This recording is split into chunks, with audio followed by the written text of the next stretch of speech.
Morning friends. एक छोटे से लंबे समय के बाद आपका फिर से स्वागत है मेरे इस चैनल पे, जहाँ पे मैं मेरे Elliot wave based study share करता हूँ आपके साथ।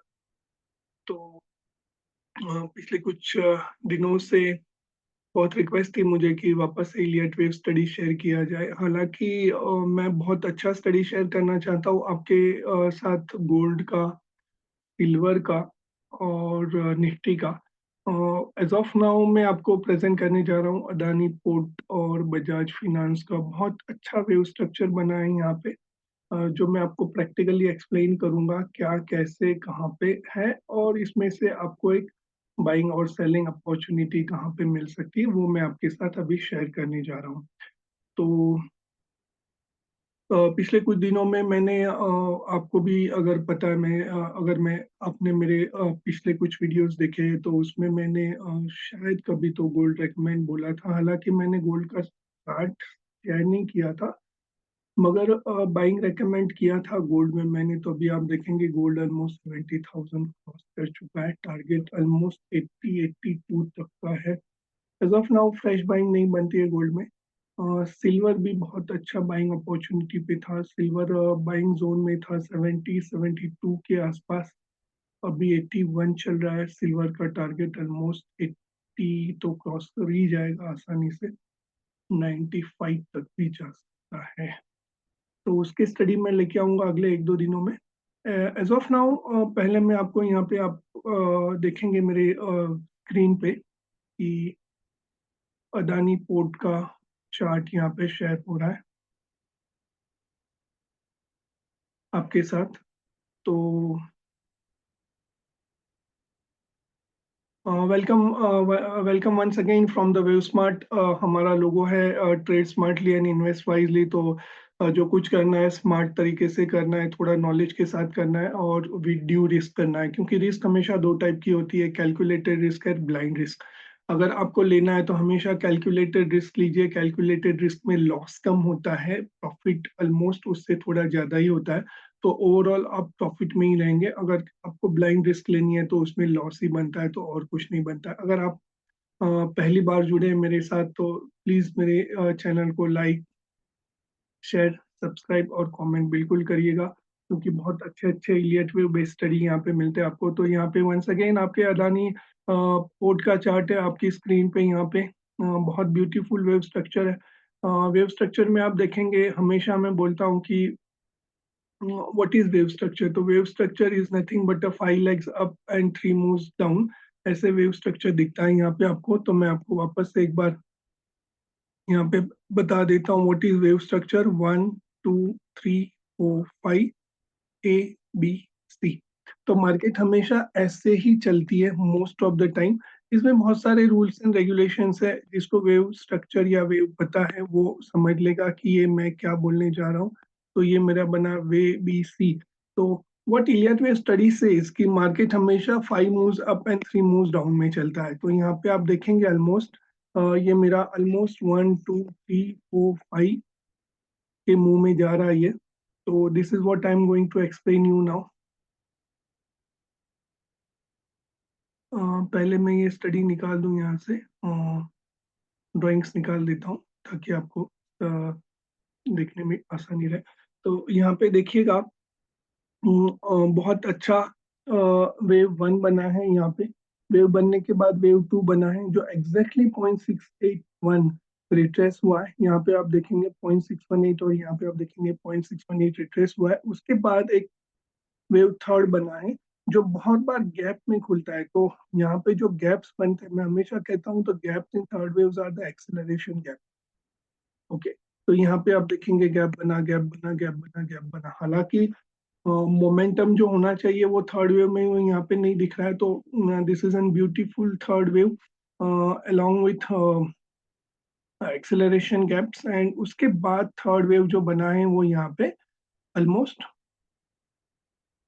यहाँ पे आप देखेंगे ऑलमोस्ट 2 लेवल तक गया है। तो जनरली अपना थर्ड वेव का रेंज रहता है 1.618 और 2 के आसपास रहता है। तो 2 पे यहाँ पे वेव गया है, 2 लेवल तक थर्ड वेव यहाँ पे अपना गया है।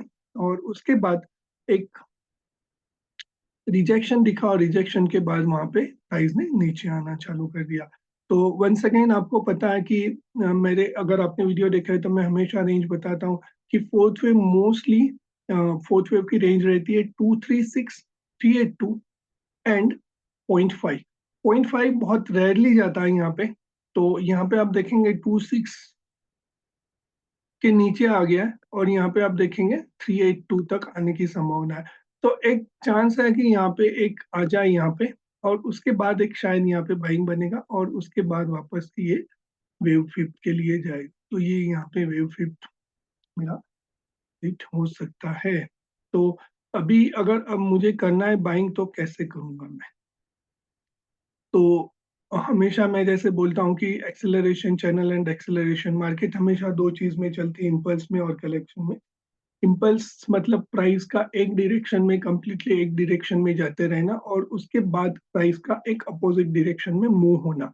तो ये देखेंगे यहाँ पे आप, प्राइस एक डायरेक्शन में गई, उसके बाद अपोजिट डायरेक्शन में गई, उसके बाद वापस ऊपर चली गई, उसके बाद वापस नीचे आई। तो ये हुआ मेरा इम्पल्स, हुआ करेक्शन, ये हुआ इम्पल्स, ये हुआ करेक्शन, ये वापस होगा इम्पल्स और वापस से होगा करेक्शन। तो प्राइस हमेशा इम्पल्स करेक्शन में चलती रहती है। तो this is how the price moves in the market. Okay, तो ये था इम्पल्स करेक्शन वाला। मगर कब कहाँ पे इम्पल्स कंप्लीट होगा और कहाँ पे करेक्शन कंप्लीट होगा, अगर ये आपको सीखना है तो आपको इलियट वेव स्टडी सीखना पड़ेगा या फिर कुछ टेक्निकल एनालिसिस को साथ में लेके चलना पड़ेगा, जैसे कि चैनल्स है, जैसे फिबोनाची रेशो है, जैसे एमएसीडी है, जैसे आरएसआई है। तो ये यहाँ पे प्राइस को मूव होने के पहले या बाद में तुरंत बता देते हैं आपको कि अभी हो क्या सकता है और होने क्या जा रहा है। तो अ, बहुत अच्छा वेव स्ट्रक्चर दिखेगा यहाँ पे। तो ये हुआ आपका पॉइंट 4। तो अभी हम लोग क्या एक्सपेक्ट कर रहे हैं यहाँ पे? तो अभी हम लोग एक्सपेक्ट कर रहे हैं कि यहाँ पे शायद ये प्राइस 0.382 तक वापस आएगा और वहां पे एक बाइंग अपॉर्चुनिटी बनेगी। और वो बाइंग अपॉर्चुनिटी बनने के बाद यहाँ पे एक बाइंग अपॉर्चुनिटी बनेगी। यहाँ पे मुझे दो चीज देखनी पड़ेगी, एक तो मेरा ये चैनल में या फिर ट्रेंड लाइन या मैंने जो अभी यहाँ पे ड्रॉ किया है वो ड्रॉ करके वो ब्रेक होने के बाद जब भी बाइंग बनेगा तो मैं यहाँ पे बाई करूंगा। यहाँ पे मेरा वेव 2 और वेव 4 के बीच में मेरा एक एमएससीडी में मैं हमेशा बोलता हूँ कि हिडन बुलिश डाइवर्जेंस होना चाहिए। हिडन बुलिश डाइवर्जन का पॉजिटिव क्रॉसओवर बनने के बाद बनेगा चैनल ब्रेकआउट या फिर छोटे टाइम फ्रेम में जाके वहां पे मैं देखूंगा कि मेरा करेक्शन वहां पे कंप्लीट हुआ है क्या। तो ये चीज है। तो नजर रखिएगा अदानी पोर्ट पे 1349 पे, अगर कोई बाइंग अपॉर्चुनिटीज बनती है तो वहां पे हम लोग बाय करेंगे। और उसका टारगेट क्या रहेगा वो भी मैं आपको निकाल के दे देता हूँ यहाँ पे।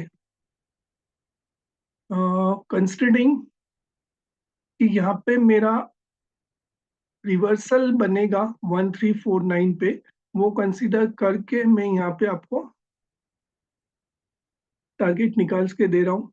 तो मैं हमेशा बोलता हूँ फिफ्थ का टारगेट बनेगा आपका हमेशा 0 to 3 projected from 4 for the target of 5। So this is how we have to project the target। यहाँ पे मेरा टारगेट मोस्ट कॉमनली रहेगा 0.382, 0.618। मैं इसका कलर चेंज कर देता हूँ और इसको राइट साइड में ले लेता हूँ। तो ये मेरा कलर हो गया चेंज ग्रीन और उसको ले लेता हूँ मैं राइट साइड पे ताकि वो अच्छे से दिखे। यहाँ पे आप 0.5 भी जोड़ सकते हैं, 0.5 also you can add। तो पॉसिबल टारगेट्स मेरे रहेंगे ये तीन। तो यहाँ पे अगर मेरी कोई बाइंग अपॉर्चुनिटी बनती है रिवर्सल के बाद, ओके, और एक्सेलरेशन चैनल ब्रेक करने के बाद यहाँ पे मेरी कोई बाइंग अपॉर्चुनिटी बनती है तो वहाँ पे बाय रहेगा। और वहाँ पे मेरा स्टॉप लॉस रहेगा few ticks below, maybe यहाँ से 10 पॉइंट नीचे में मेरा स्टॉप लॉस लेके चलूंगा। एफएनओ में मैं अवॉइड करूंगा, कैश में आप कर सकते हैं ताकि रिस्क कम हो, इमोशंस कम हो। एफएनओ में इमोशंस ज्यादा रहते हैं और रिस्क भी ज्यादा रहता है। तो ये 10 पॉइंट का लेकिन यहाँ पे बाइंग बनता है और उसके बाद मेरा फर्स्ट टारगेट बनेगा ये 0.38 जो कि 1439 है, ऑलमोस्ट 100 पॉइंट्स। उसके बाद 0.5 ये मेरा दूसरा टारगेट रहेगा, उसके बाद मेरा 0.3 थर्ड टारगेट रहेगा 1495। तो पॉसिबली ये कुछ दिख रहा है ऐसा मेरा। दूसरा पॉसिबिलिटी क्या है, what is an another possibility? Another possibility is, अगर ये पूरा करेक्टिव मूव है तो करेक्टिव मूव होने की वजह से ये आपको ऊपर की तरफ ब्रेकआउट ही ना दे और यहाँ से ये जो मैंने अभी ट्रेंड लाइन ड्रॉ किया है वो ब्रेक भी ना करे और सीधा नीचे की तरफ लुढ़क जाए। तो ये एक पॉसिबिलिटी बनती है। हालांकि जो मैंने अभी ये रेड लाइन ड्रॉ किया है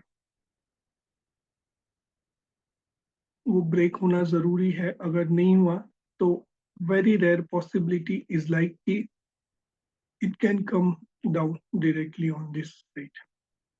तो ये पॉसिबिलिटी हालांकि मुझे बहुत कम लग रही है। The way it has move, possibly it will catch my target 3। तो ये कैलकुलेटेड रिस्क वाला काम है। तो मेरा पे यहाँ पे स्टॉप लॉस हो जाएगा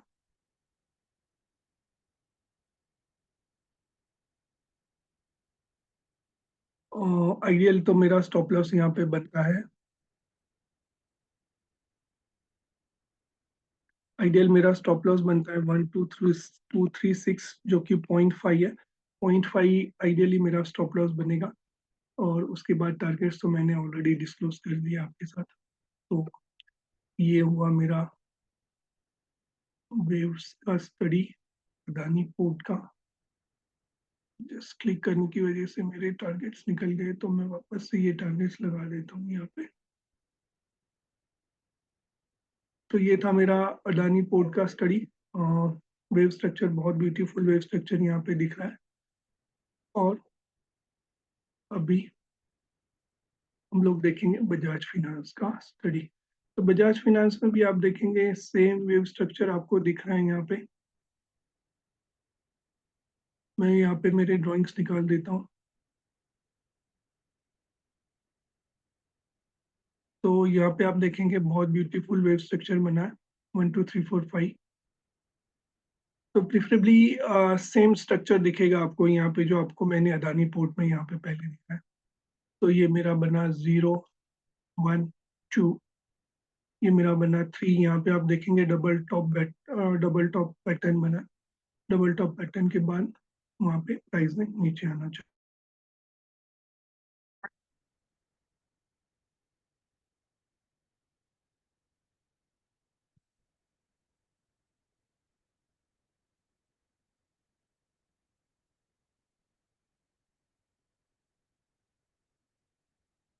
तो फ्रेंड्स वापस से यहाँ पे मैं आपको एक ये बता देता हूँ कि यहाँ पे पॉसिबली मेरा वेव टू कहाँ तक रिट्रेस हुआ है। This we called as an retracement. Price ऊपर जाने के बाद जब भी नीचे आती है तो उसको बोलेंगे रिट्रेसमेंट इन बुल मार्केट्स।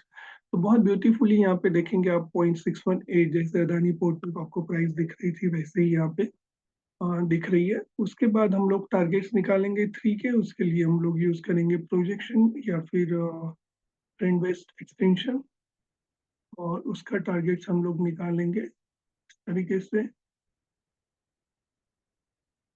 ये टारगेट निकला अपना मे बी 2.618 होना चाहिए यहाँ पे। तो ये मेरा दिख रहा है यहाँ पे 2.618। बहुत ब्यूटीफुली आप देखेंगे 2.618 तक गया है। तो मैं लेफ्ट साइड में ले लेता हूँ।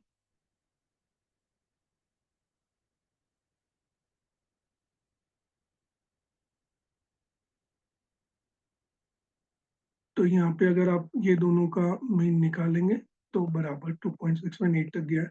और उसके बाद वापस से प्राइस ने, जैसे मैंने अदानी पोर्ट के वीडियो में बोला था, तो प्राइस ने रिट्रेस करना चालू कर दिया है। तो यहाँ पे मैं वापस एक फोर्थ का रिट्रेसमेंट निकालूंगा थर्ड से। तो ये मेरा होना चाहिए 236। 0.5 और 382। तो ये मेरे रिट्रेसमेंट लेवल है, मगर हालाँकि देखेंगे आप यहाँ पे प्राइस 236 को शायद टच करने जा रही है। चांसेस कम लग रहे हैं कि 236 से यहाँ पे वो नीचे बने। तो यहाँ पे एक वापस से जैसे मैंने एक्सप्लेन किया था आपको यहाँ पे कि एक बाइंग अपॉर्च्युनिटी बनेगी मेरी यहाँ पे। तो पॉसिबल है ये लेवल्स हैं मेरे बाइंग ज़ोन यहाँ पे, और यहाँ पे मैं ऐड कर सकता हूँ, ये मेरे बाइंग ज़ोन्स है, और वहाँ पे वापस से 0.5 के लिए हम लोग जा सकते हैं, सॉरी वेव फिफ्थ के लिए हम लोग जा सकते हैं। तो 0.5 आपका रहेगा स्टॉप लॉस, और आपका टारगेट रहेगा वेव फिफ्थ। तो वापस से मैं वेव फिफ्थ का टारगेट निकाल के आपको दे देता हूँ। Considering wave will retrace from 382, तो हो सकता है 236 से भी रिट्रेस चला जाए। तो अगर 236 से एक्सटेंड हो जाता है यहाँ पे, तो उसका टारगेट थोड़ा ऊपर की तरफ निकलेगा, या फिर अदरवाइज 236 के हम लोग टारगेट निकाल रहे हैं, तो ये मेरे टारगेट आएंगे 382 और 618। तो यहाँ पे मेरे टारगेट आपको जहाँ पे जो स्क्रीन पे दिख रहे हैं वो बनेंगे। इसको मैं ब्लू कलर में ले लेता हूँ, और इसको राइट साइड पे नंबर्स कर लेता हूँ,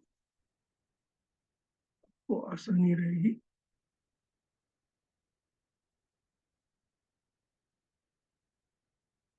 तो पॉसिबली ये मेरे टारगेट्स है, 236 का रिट्रेसमेंट पकड़ के मैंने ये टारगेट्स निकाले हैं। तो और एक बार टारगेट्स निकाल के दे देता हूँ। अगर ये 236 सॉरी 382 से प्रोजेक्ट करता है, तो प्रोजेक्शन हम लोग निकालेंगे वेव फिफ्थ का 382 से। तो अगर ये 382 से निकलता है, तो जो मैं अभी ग्रे में ड्रॉ करने जा रहा हूँ वो मेरे टारगेट्स रहेंगे वेव फिफ्थ के लिए। अगर ये 382 तक रिट्रेस होता है, तो वहाँ पे आपको वापस से एक्सेलरेशन चैनल, डेक्सेलरेशन चैनल, या फिर ये डबल टॉप जब ब्रेक करे वो आपका टारगेट बनेगा, वहाँ से अपना बाइंग बनेगा। तो ये था beautiful wave structure once again in Bajaj Finance, और ये है अदानी पोर्ट का। ऑलमोस्ट आप देखेंगे सिमिलर स्ट्रक्चर बनने जा रहे हैं दोनों तरफ, और हो सकता है कि यहाँ पे मेरा फिफ्थ वेव का टारगेट आ जाए। तो ऑलरेडी मैंने यहाँ पे आपको कहाँ पे बाइंग बनेगा, कहाँ पे सेलिंग बनेगा, आपका स्टॉप लॉस होना चाहिए, क्या सेल कैलकुलेटेड रिस्क। तो ग्रीड, होप और फियर से दूर रहिएगा, स्टडी करिए, स्टडी बेस्ड ट्रेड लीजिए, लॉस कम होगा, प्रॉफिट रिलेटिवली ज़्यादा होगा।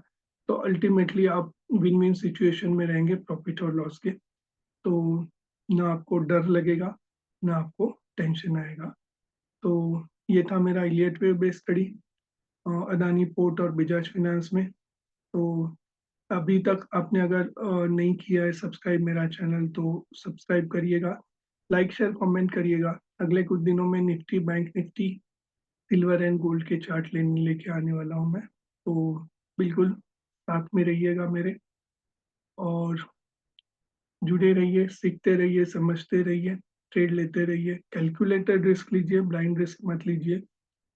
और पैसा बनेगा अगर फियर, होप और ग्रीड से कम दूर रहेंगे और कैलकुलेटेड रिस्क लेंगे तो। Bye friends, bye for the day.